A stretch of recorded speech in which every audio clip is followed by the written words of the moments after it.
Big state-owned companies in Russia are not coming up with enough innovative products.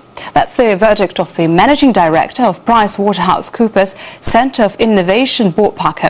Our correspondent Tatiana Polikova caught up with him at the International Forum of Industry and Innovation in the Urals.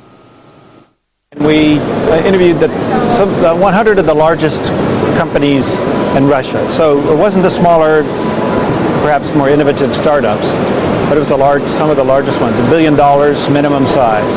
And about 40% have produced innovative new products over the last 2 years. So the good news is that that's 40%. The bad news is over a 2-year period, for large companies, it really should be closer to 90%.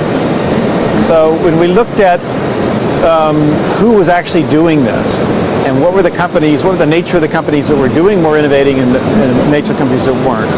Companies that were subsidiaries of international organizations were more likely to be innovating. Russian companies that sell in the international markets were more likely to be innovating.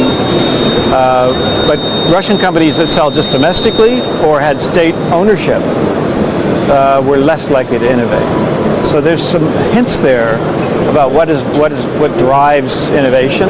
Do you believe in Russia's potential to build an innovative hub near Moscow, similar to California's Silicon Valley?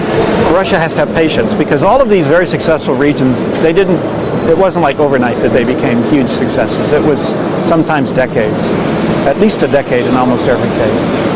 And then Russia, because they need to be patient, they should really look a little beyond, what's the big hot new thing now or in the next year, but sort of look at trends around science and innovation that are still at sort of the pre-competitive level, where you can bring multinational companies together with Russian scientists and engineers and focus on solving major problems.